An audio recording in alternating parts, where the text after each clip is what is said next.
everybody, and welcome to my channel. For today's video, we're going to be doing a foundation review.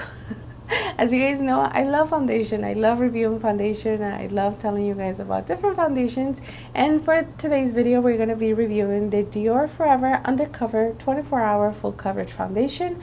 Now, this foundation is not new. It's actually just new to me. I had seen a few reviews on it, and I had been eyeing it for a while, but I would never buy it. Like, it's one of those things that I would see and like, oh, I want it. It was in my wish list for a while, and then finally it went on sale, so I decided to pick it up. So today I'm going to be showing you guys how I apply it, and I'm going to be telling you pretty much everything about it and whether or not it's worth the $51 price tag, because it was $51. I luckily got it on sale, but it is very pricey even when it's on sale. Now, I have tried it for quite a while now, so I have a full opinion about the foundation. Along with the foundation, I'm also going to be telling you guys a little bit about the concealer. As you guys know, I'm a fan of buying concealer and foundation together, so what better opportunity to try them than a video. If you are excited about this video, if you enjoy this kind of content, consider subscribing, hit the notification bell so that you're notified every time I upload. Now, without further ado, let's get started.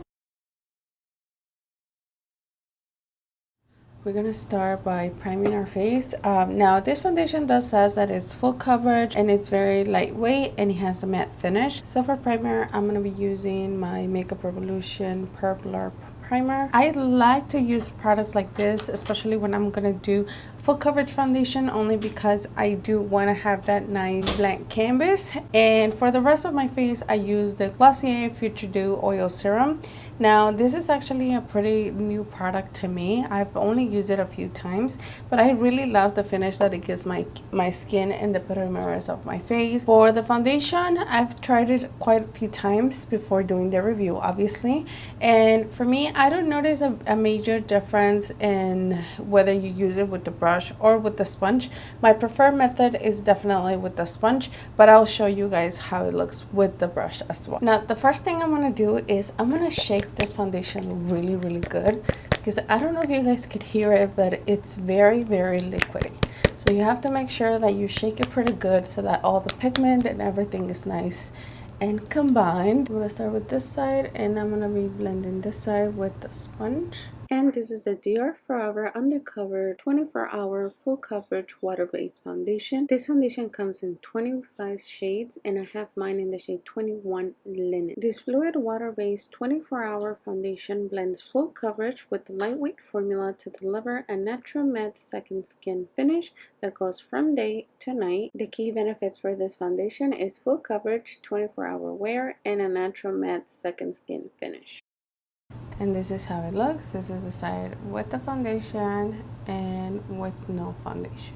And the little dew that you see on my cheeks, that has to do with this product right here. The times that I've used it without that product, you do have a little bit of a dew, but just in the meantime while it sets. But once it's set, it goes to a complete matte finish. So now I'm gonna go to the other side, and I'm gonna apply it about the same amount, just a little bit less, only because the brush tends to give you a little bit more coverage. We could be dancing in the stars, we could be floating on away, as long as I'm safely in your arms, and it don't really matter.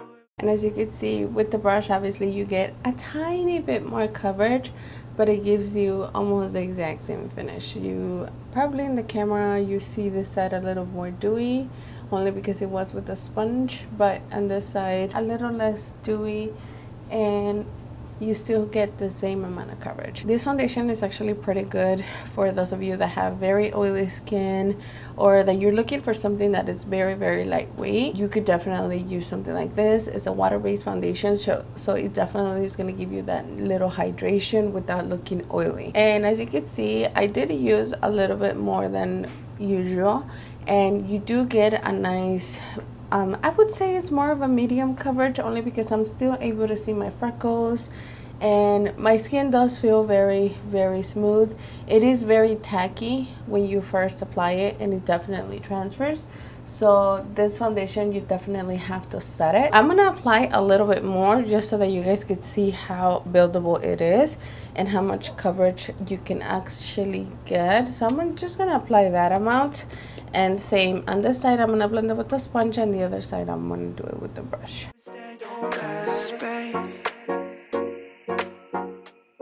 So this is what the second layer will look like with the sponge. As you can see, the coverage is a little bit more, but the finish is still the same. It doesn't look cakey, it doesn't look too heavy. It just added a little more coverage. I'm gonna add a little bit more to the other side, and I'm gonna be blending that one with the brush as well. Space makes me sad. 'Cause okay, so this is the second layer with the brush, and as you can see, you could definitely build it up. You get way more coverage with the brush than with the sponge. Me personally, I am a huge fan of a lot of coverage, so I like the way that it looks with the brush, but the side with the sponge doesn't look much difference except for the amount of coverage. So it all depends. It would be up to you whether you want to do it with the brush or with the sponge, and you can also apply it with your fingers. Now I'm going to show you guys what it looks like with my phone, and I'm going to do a photo with flash so that you guys can see. It has flashback. It doesn't have any flashback. It actually looks pretty nice on photos. I've used it a few times already, and I really enjoy the finish. Now this foundation does have a scent. Most higher end foundations, for whatever reason, they always tend to throw a scent in there. They smell kind of perfumey. It doesn't bother me, but if you are somebody that's very sensitive, or you just don't like your foundation to have a scent, maybe that won't be for you. Okay, so now for concealer, I'm gonna be using the Dior concealer. When I bought them together. Normally I like to buy the corresponding concealer with the foundation just to try them together and see if you get, you know, if it's different or whatnot. But this one actually has been in my wish list for quite a while. I've seen a few reviews on it, and I was very curious to try it. Now this concealer, it's supposed to have high coverage, and it's a hybrid between makeup and skincare. Personally, out of the times that I've used it, I haven't noticed any skincare benefits, but it is a nice concealer.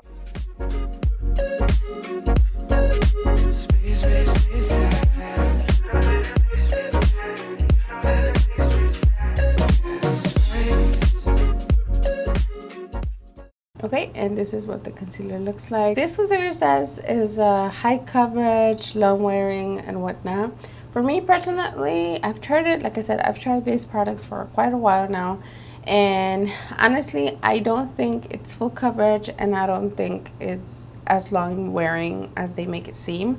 I think it's a nice concealer. I think it's good. I think the ingredients are good, but I personally don't think that you need to run out and buy it because it's not as high coverage as I would like to. It's definitely not Shape Tape, and as you can see, I'm pretty sure you guys could still see a little bit of my darkness, and I have foundation under the concealer, so that only shows you that the concealer doesn't add much coverage. It does, my under eye does feel hydrated, my under eye does look very smooth and healthy, but the coverage is not something that's there for me. I'm gonna apply a little bit more with the brush so that you guys could see how buildable it is. But personally, out of the times that I've tried it, that it's something that we have not seen before.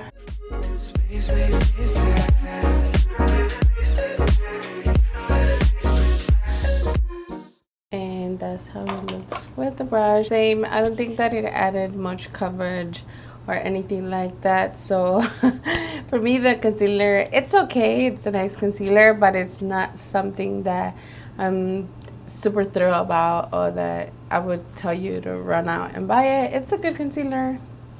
And that's it. But this is what the makeup looks like. As you can see, it's been a while and it's actually pretty hot in here because of the lights and whatever. And the foundation still looks pretty matte. I did set it with the powder. I set my under eye with my Benefit Boiing under eye setting powder. This thing is amazing. If you're able to get your hands on it, you would not regret it. It makes your under eye very smooth. It's just so nice, and it works with all my concealers. I can't stop raving about it. I bought it in a set with a concealer, and I don't know if they're gonna sell the actual powder on its own. I think they only sell it with the concealer, so that's a bummer. But if you are able to get your hands on it, I would definitely recommend. For the rest of my face, I use my Dermablend setting powder. This is just a translucent one. I really love this powder because it's very finely milled, so it goes on very smoothly. I like how it smooths out my skin, and I like the fact that it doesn't add any texture, or it doesn't make me look cakey or anything like that. I'll leave on the description box everything else that I use on my face, along with my lashes and my eye makeup. I'll leave it on the description box.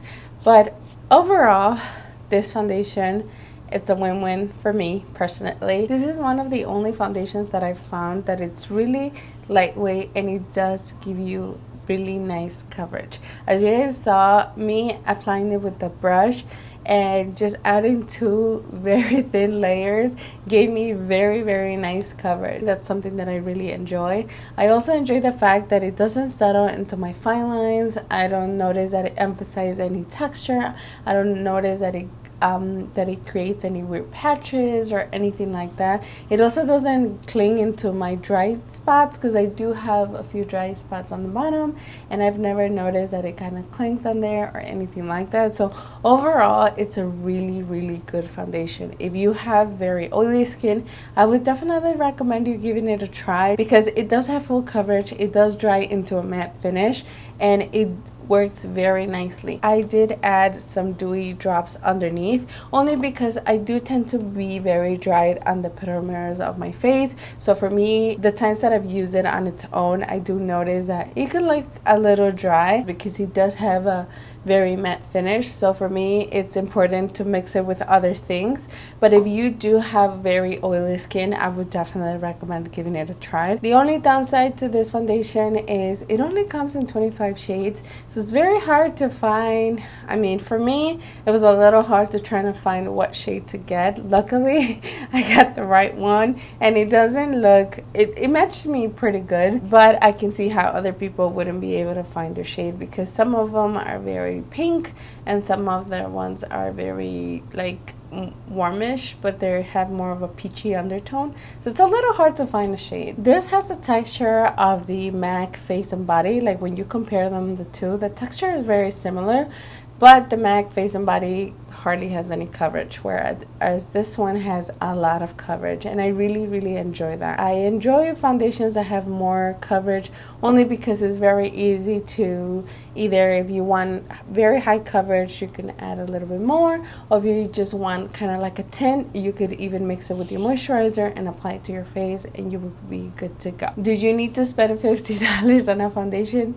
Definitely not. I am a huge fan of drugstore makeup, but I do collect makeup, and I do love to try other type of makeup, so I tend to buy a lot either drugstore and high-end. I never pay full price for anything. I do own a lot of makeup, but I never pay full price. For me personally, I got this one when Neiman Marcus was having a sale, so I would recommend you that if you are wanting to get this foundation or any other higher end makeup, I recommend you to get it when it's on sale, or if you have a coupon, because then you don't, well, personally, I don't feel as guilty when I buy it on sale or with a coupon.